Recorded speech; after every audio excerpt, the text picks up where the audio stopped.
Bonjour à toutes et à toutes et bienvenue dans la première émission de Wesh alors, la web TV de la classe départ. Alors au sommaire ce mois-ci, de la musique live, des débats, des interviews et des chroniques. Mais avant, rendez-vous avec Corinne Mazziro, célèbre actrice de Schnorr qui a accepté pour nous d'être la marraine de la classe départ. Nominée au César de la meilleure actrice pour son film Louise Wiemer, elle a joué dans le film Discount et a interprété Tata Soso dans Fais pas ci, fais pas ça. Elle est actuellement sur France 3 dans la série Le Capitaine Marlowe. Corinne Mazziro, une grande actrice donc. Alors je me présente Déborah et je suis accompagnée aujourd'hui de Brian et Marie pour faire l'interview de Corinne Mazziro. Bonjour Corinne. Bonjour. Alors nous avons quelques questions à vous poser pour cette première interview. Oui. Tout d'abord, racontez-nous un peu votre parcours, votre carrière. Qu'est-ce que vous avez fait depuis ? Depuis que je suis née. Voilà. Alors, depuis que je suis née, j'ai fait beaucoup de choses, intéressantes ou pas. Et puis, un beau jour, à l'âge de la trentaine, on va dire, j'ai découvert le spectacle vivant, la culture en général, l'éducation populaire, on va dire ça comme ça. Et depuis, je travaille là-dedans. Donc, je fais du théâtre de rue, de la télé, du cinéma, toutes sortes de choses qui, de près ou loin, touchent à la culture. Et j'en suis très heureuse. Bonjour Corinne. Bonjour. Donc pourquoi avez-vous accepté d'être notre marraine ? Parce que vous êtes beau, parce que vous avez du talent, et parce que vous êtes nombreux, et puis parce qu'au moins avec des gens qui ont envie de se bouger le cul, on peut recréer peut-être une autre forme de société, parce que celle-ci ne me convient pas tellement. Donc j'étais très flattée qu'on me propose d'être la marraine de ce groupe qui est autour de moi, qui apprend des choses, qui apprend à découvrir, en pensant autrement. Parce que moi, si j'avais eu ça quand j'étais môme, ça m'aurait peut-être évité quelques désagréments, on va dire ça comme ça. Bonjour Corinne. Bonjour. Pouvez-vous nous expliquer votre rencontre avec le cinéma ? Moi, j'avais envie de voir un peu ce qui se faisait en technique sur un plateau, voilà, un cadreur, un preneur de son, nan. Et à l'époque, il y avait un gros tournage qui se faisait dans la région, qui s'appelait Germinal, un long métrage qui s'appelait Germinal. Et je me suis dit, le meilleur moyen, c'est d'aller voir sur place comment ça se passe au niveau du matos, etc.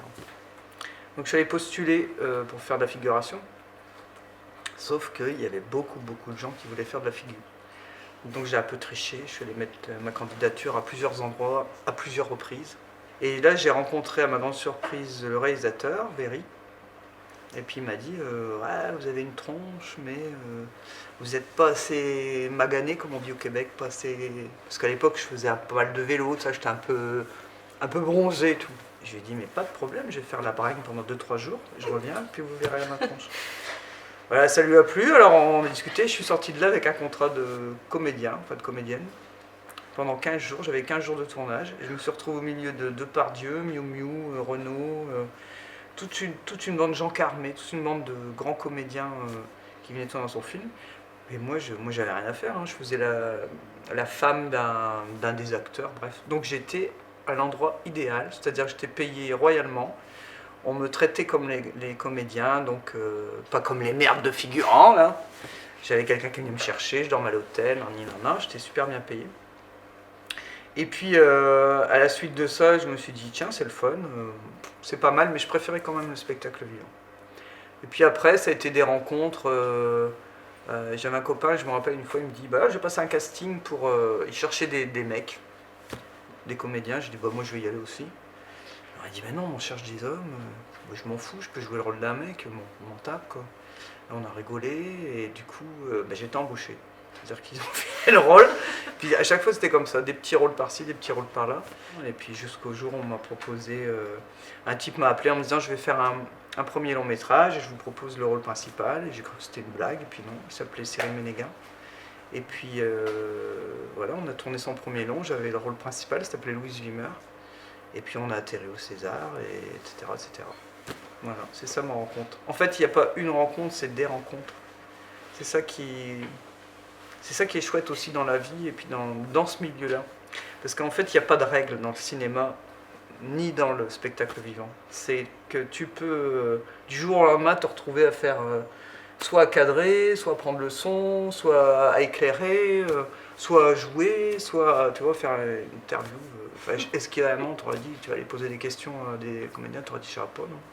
Ben voilà, les rencontres font que on change les uns et les autres, on échange surtout. Et ça, tu trouves ça, à ma connaissance, tu trouves ça que dans le milieu de la culture.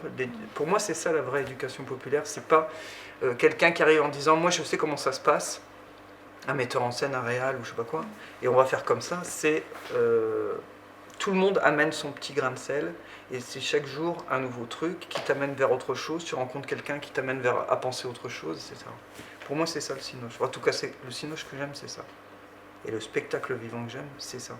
Et ce que vous faites, vous, avec l'envol, c'est quand même assez exceptionnel, quoi. Moi, je connais ça nulle part ailleurs. Ça fout vraiment la patate, parce que d'un seul coup, il y a plein de possibilités, quoi. Tu vois, tout à l'heure, je vous écoutais parler les uns les autres de vos parcours et de vos envies, surtout. Ça va dans tous les sens, c'est hyper contrasté. Tout le monde a des envies, des passions diverses et variées. Et là, tu fais ah oui, on pourrait faire ça. Ah bah, il y a ça aussi, on ferait ça. Ah, toi, tu dors à la rue, bah, peut-être on pourrait faire. Et si on achetait un machin, un immeuble, et puis qu'on mettait les gens dedans, ou alors, non, on va aller demander du. Enfin, tu vois, tout est ouvert. Il y a des possibilités. J'aime pas dire ça parce que c'est galvaudé, c'est positif, on s'en fout. Positif, négatif, pour moi, les deux sont bons, ça fonctionne ensemble. Moins et plus ensemble. C'était parfait. En tout cas, merci Corinne. Je prends la parole pour les 17 qu'on est et on vous remercie. C'est moi qui vous remercie. J'espère que ça peut s'arrêter là. Hein. Vous êtes un joli modèle. Vous pouvez repasser quand vous voulez. Merci ma reine. En plus, je vous kiffe, vous aimez bien les vaches. Voilà, merci à tous.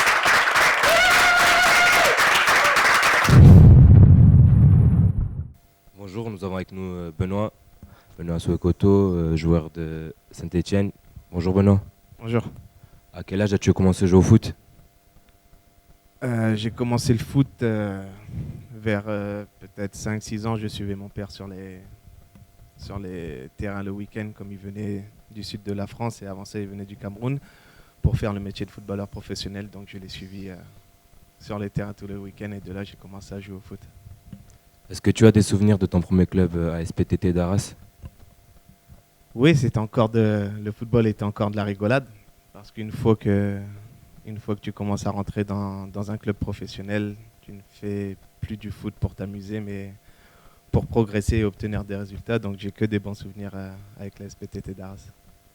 À 14 ans, tu rejoins le Racing Club de Lens. Quel est ton sentiment quand tu rejoins un centre de formation d'un club professionnel?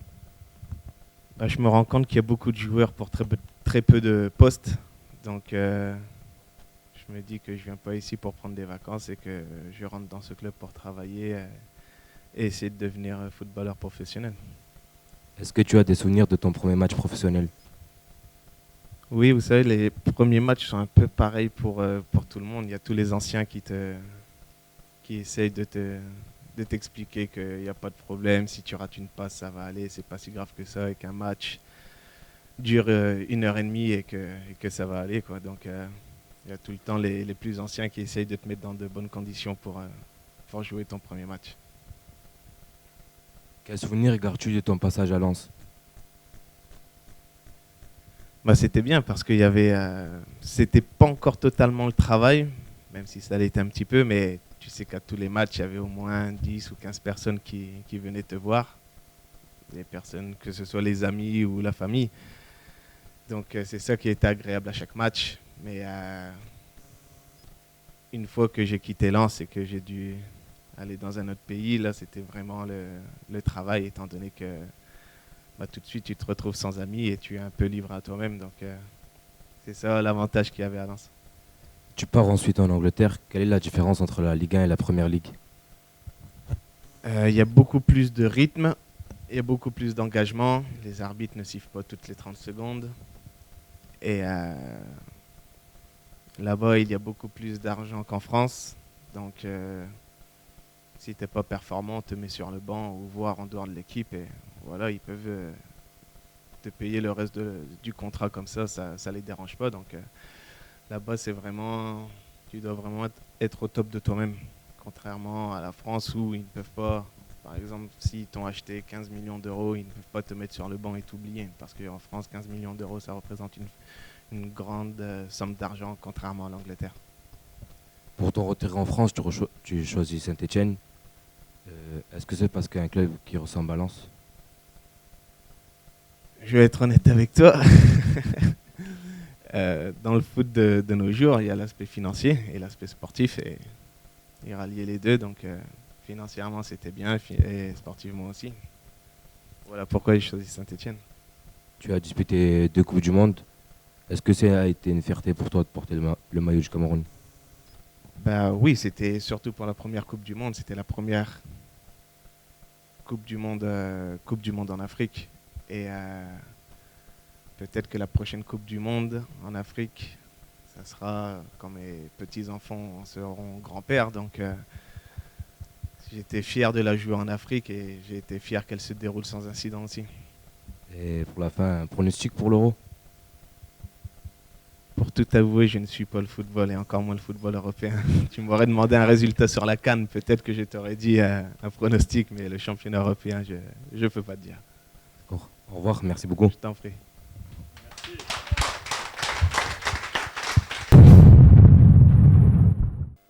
Et tout de suite, un reportage sur John, un jeune voyageur de la classe départ en situation très précaire. Comme beaucoup de jeunes de 18 à 25 ans, il rencontre des difficultés pour se loger.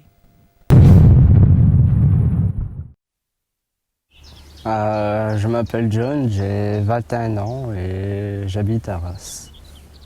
Je fais partie d'un service civique qui s'appelle l'Envol. J'étais en colocation pendant 2 ans et la personne chez qui j'étais en colocation a déménagé. Existe-t-il des foyers d'hébergement là où vous habitez? Oui, ça existe. Pour les majeurs, c'est un accueil de jour et de nuit en fait qui s'appelle La Margelle. Mais les conditions là-bas, c'est insupportable, quoi. On dort avec plusieurs personnes dans une chambre, donc après on peut pas trop dormir non plus. Pas possible à dormir, donc c'est pour ça que j'ai préféré acheter une tente, comme ça au moins à part les oiseaux, mais ça, le soir on les entend pas, quoi. Donc voilà. Et vivre en tente, on a quand même honte, donc on va pas non plus aller planter sa tente. Là. On sait qu'il y a du monde qui passe. Je préfère qu'on reste à l'écart, genre comme ici dans un champ où je sais qu'il y a très peu de personnes qui passent, quoi. Après les gens ils sont en voiture, donc ils vont pas nous calculer ou quoi que ce soit, quoi. Je me réveille tôt le matin pour éviter que des gens me voient sortir d'ici et me balader avec ma tante. Et je la ramène chez ma mère et après, quand je peux me laver chez ma mère, je me lave, quoi. Et après, je prends le bus pour aller au travail et puis je reviens au soir. Je me balade, j'attends qu'il fait un peu nuit et que la plupart des personnes, comme là on est à un collège juste à côté, qui sont plus dans l'école. Et après, je viens replanter ma tente, comme d'habitude, quoi. Ce que j'aimerais changer quand même, c'est de plus dormir en tente. Donc, ce qui est déjà une bonne chose. Et, un très gros point aussi quand même, vu que dormir en tente, c'est pas non plus toute une vie où je vais rester dedans, quoi. Et puis après, trouver un travail et puis aller travailler, quoi.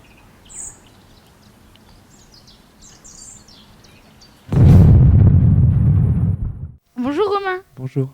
Donc Romain, vous êtes le président de l'association d'Artogalion. Ce samedi 11 juin, vous organisez la Diversity Parade. Donc nous voudrions vous poser quelques questions à ce sujet, en ce qui concerne l'organisation de cet événement, ainsi que l'évolution des mentalités sur ce sujet. Donc en première question, jeune et gay à Arras, qu'est-ce que ça donne? Alors au premier abord, c'est vrai que ça peut paraître compliqué. C'est pour ça que j'ai créé cette association il y a 3 ans pour travailler sur la Rajoie. C'est vrai qu'il y a une évolution depuis le temps avec déjà les faits de société, mais également le travail qu'on apporte aussi sur le territoire. C'est toujours compliqué, c'est des sujets assez compliqués à aborder, surtout au niveau de la jeunesse. Mais néanmoins, de ce qu'on voit de notre travail et des jeunes qu'on accueille, ça reste quand même très compliqué.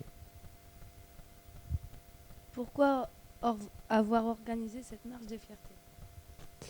Alors, le pourquoi d'organiser ce type d'événement donc sur la Rajoie, ou tout simplement sur des petites villes, c'est que nous ne voulons pas en fait que ce type d'événement reste en fait sur des plus grosses métropoles comme Lille ou d'autres grosses villes françaises, mais aussi d'importer ce type d'événement dans des villes plus modestes et dans les campagnes et la province, parce qu'il est très important aussi de donner une visibilité à toutes ces personnes et de continuer la lutte contre les discriminations et de revendiquer l'égalité des droits sur des territoires un peu plus ruraux. Et est-ce que des débordements sont à craindre durant ce festival? Des débordements sur n'importe quelle manifestation, que ce soit ce type de manifestation ou pour les manifestations contre la loi travail ou d'autres sujets, il y a toujours des risques. Néanmoins, c'est vrai que c'est comme assez connu. Après, pour être justement c'est pas des manifestations qui sont à risque. Néanmoins, même si le risque est toujours présent, nous assurons quand même un dispositif de sécurité, que ce soit les bénévoles ou au niveau de la police nationale. Comment la Diversity Parade a-t-elle été accueillie cette année par la population? Eh ben, pour le moment, plutôt bien. C'est très suivi sur les réseaux sociaux, déjà plus que l'an passé, alors que nous avons battu des records d'affluence. Tout comme l'année dernière, nous avons lancé une pétition de soutien au niveau des commerces arageois, en essayant de développer et de pousser cette pétition. Et actuellement, nous avons démarché à peine la moitié des commerçants du centre-ville, que nous avons déjà récolté 70 signatures. Donc c'est quasiment l'intégralité des commerces qui suit le mouvement. C'est aussi suivi en mairie et c'est vrai que ça commence à prendre beaucoup d'ampleur. Donc je peux dire que c'est plutôt bien accueilli. Quelles sont les thématiques du festival cette année? Alors les thématiques donc, du festival, donc, il faut savoir que ça reste toujours quand même un côté de base militant. C'est avant tout aussi militant, comme je disais tout à l'heure, pour la lutte contre les discriminations, mais aussi pour revendiquer l'égalité des droits. C'est aussi festif parce que voilà, le but de ce festival est aussi de commémorer les émeutes de Stonewall de 1969. Donc ces émeutes, les premières émeutes en tout cas, qui se sont passées à New York pour justement dire non et dire stop à la répression policière sur les personnes homosexuelles et les personnes transgenres. Donc ce sont toutes ces thématiques qui sont abordées comme tous les ans, comme sur n'importe quelle marche à travers le monde, mais notamment en France, où particulièrement cette année, nous parlons forcément des prochaines échéances électorales qui sont les présidentielles de 2017, et donc de faire le bilan. Et nous nous rendons compte que les promesses de 2012 de François Hollande n'ont pas été respectées. Et c'est pour ça que nous continuons le combat et que nous avons ce petit goût amer des choses qui ont été promises n'ont pas été respectées. D'accord. Merci beaucoup Romain. Merci.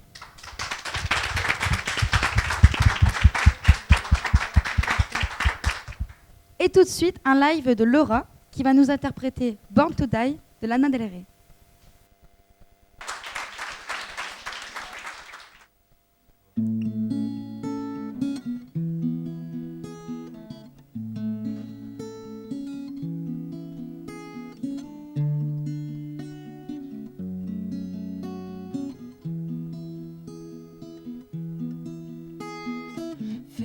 Don't fail me now. Take me to the finish line. All my heart it breaks every step that I take, but I'm hoping that the gates they'll tell me that you're mine. Walking through the city streets, is it by mistake or design? I feel so alone. Can you make it feel like home if I tell you you're mine? It's like I told you all night. Don't make me sad, don't make me cry. Sometimes love's not enough when the world gets tough. I don't know why. Keep making me laugh. Let's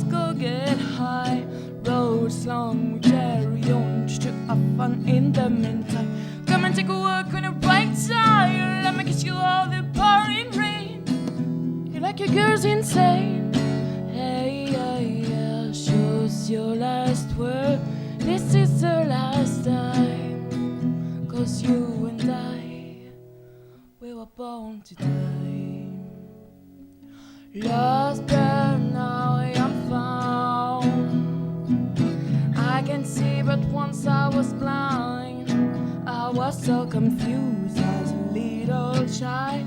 Tried to take what I could get, scared that I couldn't find all the answers I need. Don't make me sad, don't make me cry. Sometimes love's not enough when the world gets tough. I don't know why. Keep making me laugh. Let's go get high. Roads long, we carry on. Come and take a walk on the bright side. Let me kiss you all the pouring rain. You're like a girl's insane. Hey, hey, hey. Shows your last word. This is the last time. 'Cause you and I, we were born to die. Don't make me sad, don't make me cry. Sometimes love's not enough when the world gets tough. I don't know why. Keep making me laugh. Let's go get high. The road is long, we carry on just to have fun in the meantime. Come and take a walk on the bright side. Let me kiss you all the pouring rain. You're like a girl's insane. Hey, hey, hey. Shows your last will. This is the last time. 'Cause you and I, we were born to die.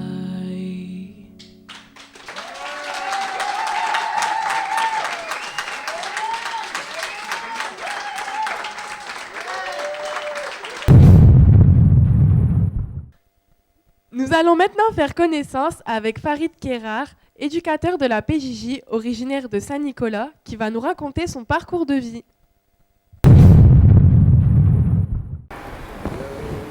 Donc, je m'appelle Kérard Farid, je suis issu d'une famille connue de Saint-Nicolas.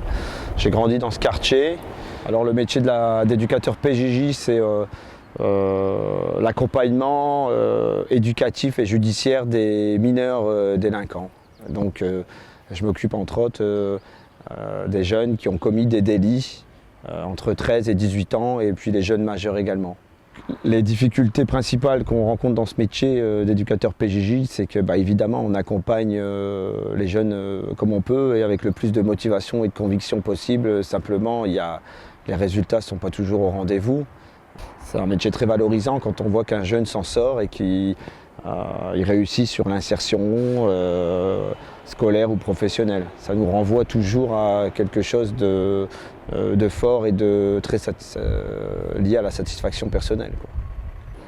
Je me retrouve parfois dans certains jeunes que j'accompagne aujourd'hui parce que je sais qu'on n'a pas le recul nécessaire pendant l'adolescence et qu'on a besoin d'être accompagné. Comme moi, à l'époque, j'ai été conseillé ou accompagné par des gens de ce quartier. Ouais. C'est pour moi une façon de passer le relais, de donner ce qu'on m'a donné, en quelque sorte, de redonner ce qu'on m'a donné plutôt.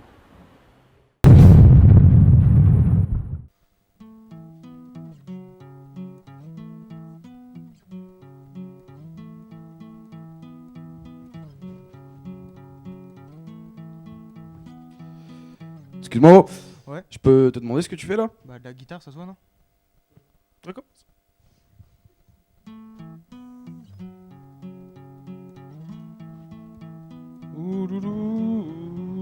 Ah, tu connais? Ah ouais, je connais, ouais. Un grand classique, hein? Ah ouais, un classique de merde. Et t'écoutes quoi comme genre de musique pour te permettre de me juger comme ça? Oh, moi j'écoute du classique, du blues, du jazz, du rap, du blues, beaucoup de blues, tout ce qui est très musical. Ouais, J'adore ça. Surtout du rap, ouais. Tu veux un vrai classique? Vas-y. Je vais te faire respecter le rap, moi, toi. Ouais. Vilain. C'est-moi ça. Tu sais en jouer? Mais oui, je sais en jouer. Tu fais gaffe, ça coûte cher. Mais oui, ça coûte cher. Ça commence bien. Regarde ça le talent. Wesh.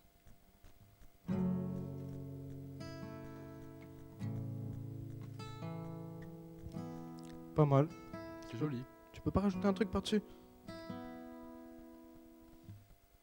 Du fromage? Plus des paroles, je pense que ce serait mieux. Des paroles sur le fromage. Non, non, des paroles sur ton air de guitare. Ça peut parler de fromage. Non. J'aime bien la culture italienne, moi, gros. Ouais, mais non, on parle pas de culture italienne, gros.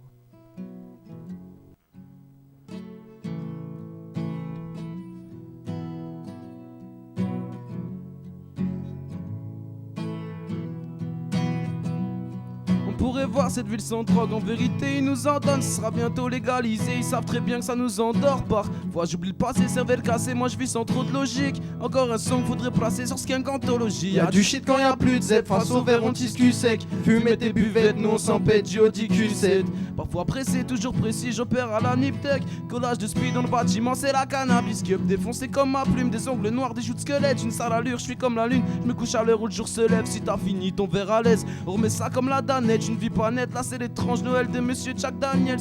Tu le savais le beat, tu me tentes à faire de la merde, les flics te sentent. Tu vas tout perdre au fil du temps si tu te la bête depuis que tu vends. Plus de polyasiétie du clan, vois le peur en tutu blanc. Je suis pire que le rage, je suis à l'aise dans le rage, j'avance dans les rap anti-tubans. Dans la tête c'est gauche, droite, des poches, tard, des grosses barres. Pas de galette des rois, ici la galette des clochards. Sous les graviers de line, sous les toits c'est bientôt l'examen du foie, on révise tout. Les soirs ils veulent nous traîner dans la boue, on a le blues, les poumons calcinés. Demande à nounours, c'est pas toujours de la bouffe qu'il y a sur la gazinière. Quand les standards s'entassent, le foie est plein d'entailles. Moi et ma taille c'est le grand amour et tous les soirs c'est la Saint-Valentin. Y'a plus une ville sans drogue en vérité, ils nous en donnent, ce sera bientôt légalisé. Ils savent très bien que ça nous endort. Parfois j'oublie le passé, cervelle cassée, moi je vis sans trop de logique. Encore un son qu'il faudrait placer sur Skank-Anthologie. Y'a plus une ville sans drogue en vérité, ils nous en donnent, ce sera bientôt légalisé. Ils savent très bien que ça nous endort. Parfois j'oublie le passé, cervelle cassée, moi je vis sans trop de logique. Encore un son qu'il faudrait placer sur Skank-Anthologie.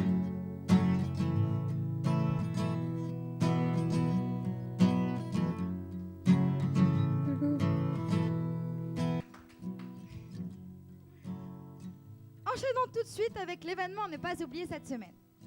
Du 18 au 25 juin aura lieu ici à Arras, pour sa 12e édition déjà, le festival Fête de la Chanson. Pour l'occasion, on a décidé d'en savoir un peu plus. Tout de suite, Geoffrey Bayeul et Joël Le Gagneur, au cœur même de la préparation de ce festival. Fête de la chanson du verbe faire, F-A-I-T-E-S. C'est un festival qui est porté par l'association Didouda. C'est donc la 12e édition cette année. C'est un festival qui s'appelle Fête de la chanson parce que les scènes sont partagées entre les artistes professionnels issus de la programmation, les artistes amateurs qui travaillent toute l'année pour offrir des premières parties ou des spectacles originaux pour ce festival, et les spectateurs. C'est-à-dire qu'il y a des temps pour que chacun de ces trois catégories d'artistes puisse se produire sur scène. C'est pour ça que le festival s'appelle Fête de la chanson, qui veut dire faisons ensemble de la chanson. Voilà. La programmation de Fête de la chanson est vraiment une programmation axée sur la découverte. C'est-à-dire que c'est le maître mot de Didouda, c'est qu'on aime vous faire découvrir ce que vous allez aimer. C'est-à-dire que c'est pas, on ne fait pas découvrir ce que vous aimez déjà, on aime vous proposer ce que vous allez sûrement aimer dès qu'on vous les aura montrés. Donc c'est un gros festival de découverte. Alors évidemment il y a quand même des noms qui sont connus dans le milieu chanson. Donc cette année on ouvre le festival par un groupe qui fête ses 20 ans qui s'appelle les Joyeux Urbains. Cette année on rend aussi hommage à des grands répertoires de la chanson française. Il y a notamment un spectacle qui s'appelle C'est un joli nom camarade, qui est un spectacle collectif de 12 chanteurs et 4 musiciens, 12 chanteurs qui ont des carrières solo par ailleurs et qui ont choisi de porter le répertoire de Jean Ferrat. Je parlais des chanteurs amateurs tout à l'heure. Cette année, les chanteurs amateurs vont nous proposer un voyage dans l'univers de Véronique Sanson. Donc voilà. Et puis sinon, il y a plein de petits groupes que vous allez découvrir, ou de jeunes chanteurs, ou des chanteurs en développement de carrière, donc des gens comme Orlando, des gens comme Jérémy Bosson, des gens comme Misson par exemple. Voilà. Ce festival, on a su qu'une exposition l'accompagnait ? 18 juin, à partir de 14h, ce sera la cave du casino, la salle qui est juste en dessous. Vous allez pouvoir regarder et voir vraiment de près des objets qui ont appartenu des chanteurs célèbres. Tout ça, ça fait beaucoup de travail. Oui. Énormément même. Oui. Et donc pour tout ça, pour gérer ce festival en nombre salarié, en nombre main-d'œuvre, quoi. En salarié, en préparation, hein, on est 3. Donc il y a Joël, Sylvie qui est la directrice de l'asso et moi. Nous on intervient plus effectivement au côté technique pur, on installe un peu le squelette. Et puis après il y a différentes branches hein, qui sont déléguées à des bénévoles, des référents bénévoles qui vont travailler sur l'organisation, de la restauration, de la com, de l'accueil des artistes, de la déco, du montage, du démontage, du transport. Enfin il y en a une liste impressionnante et ça c'est les bénévoles qui font ça entre guillemets dans leur coin et puis on se rencontre régulièrement parce que le but du jeu c'est qu'on ne travaille pas chacun de son côté, c'est qu'on travaille ensemble pour y arriver. Et pour te donner une idée sur la durée du festival, c'est entre 80 et 100 bénévoles, tout compris. Donc merci beaucoup Joël, merci beaucoup Geoffrey. Merci à toi. Merci à vous. Retrouvons maintenant Abdel Baraka, qui est venu à l'Envol le 23 mai dernier pour nous jouer son spectacle Supplique pour être enterré à Hénin-Beaumont. Reportage. Bonjour Abdel. Bonjour. Donc bienvenue à l'Envol. Donc suite à votre spectacle Supplique pour être enterré à Hénin-Beaumont, nous aurions quelques questions à vous poser. Pourquoi cet amour inconditionnel pour Hénin-Beaumont ? Pour se sentir exister, il faut savoir d'où on vient. Il faut savoir qui on est. Et moi, c'est Hénin-Beaumont qui m'a construit. Comment vous est venue l'idée de faire un spectacle sur Hénin-Beaumont ? On a décidé de faire une action avec des artistes. Montrer aux gens, aux habitants d'Hénin, dans les quartiers, qu'on est chez nous, qu'on est en France. Voilà, qu'on soit issu de l'immigration algérienne, polonaise, italienne, on est des enfants français. Mon père esquive les balles qui ciblent à ses oreilles. Pas de merde. Il est tombé. Qu'est-ce qui vous a donné envie de faire du théâtre ? C'est pas vraiment une envie, c'est le spectacle. Moi, j'y suis arrivé par hasard parce que la piscine d'Hénin-Beaumont était fermée et qu'il y avait un lieu pour s'abriter en face qui est la maison des jeunes d'Hénin-Beaumont. On s'est abrité là. C'est mon premier baiser aussi. Vous vous souvenez de votre premier baiser, vous ? Il y avait un atelier théâtre. Et puis on a vu ça, on s'est dit, waouh, c'est bien le théâtre quand même. Et puis on a dit, mais tiens, nous, on va le faire, nous, dans notre ville, à côté à Montigny. Et on a commencé à faire du théâtre comme ça.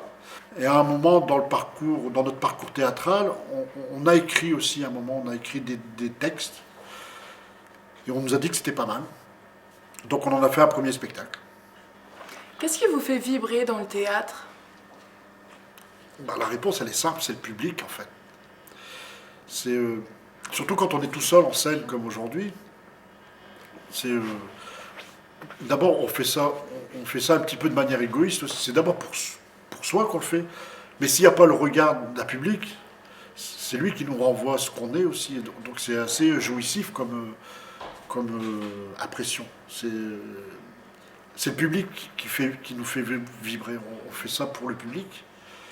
Et c'est lui qui nous renvoie l'émotion qu'on essaie de partager avec lui. Et c'est ça qui fait vibrer. Mais c'est quand même une démarche un peu égoïste, je trouve. C'est d'abord pour mon plaisir personnel, qui est renvoyé par le public. Quand il rit, quand il s'émeut, quand il y a une salle qui se tait comme ça, qui écoute, qui est sensible à ce qu'on vient de dire, ou qui est ému par ce qu'on vient de dire. Voilà. Rendre l'âme, rendre son dernier souffle, rendre visite au bon Dieu, monter au ciel, partir les pieds devant, partir entre quatre manches. Voilà. Hein.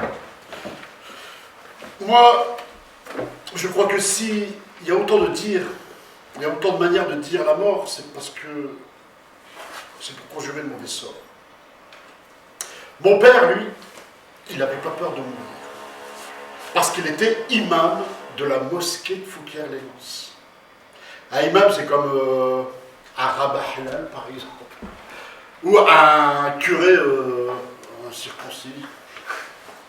Ben attention, laïque à mort. Moi, je n'ai jamais entendu prêcher la guerre, la violence, la haine.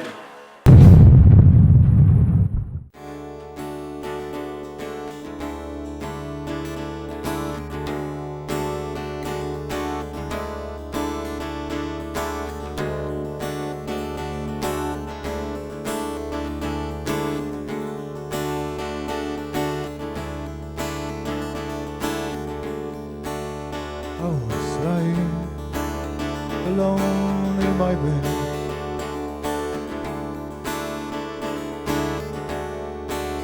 I was feeling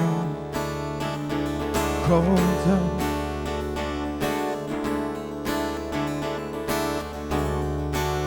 Then I fell down on my window pane.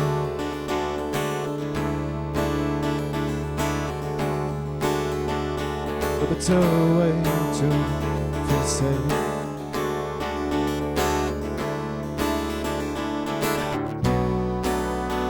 I was waiting for the storm.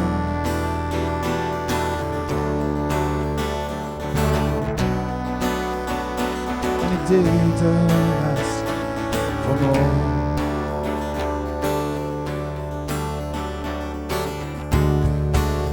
I felt confused, still know what to say.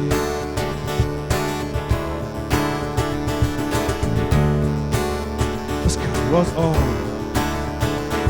on fire.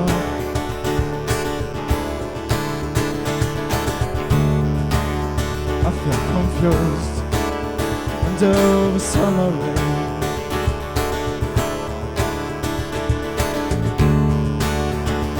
But I just want her to stay.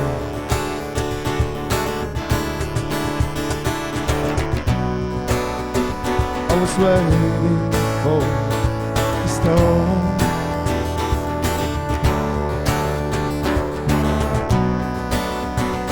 And it didn't ask for more.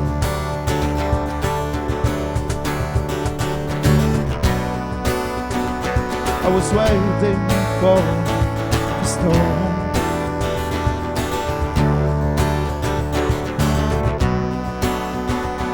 And it didn't ask for more.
Merci beaucoup.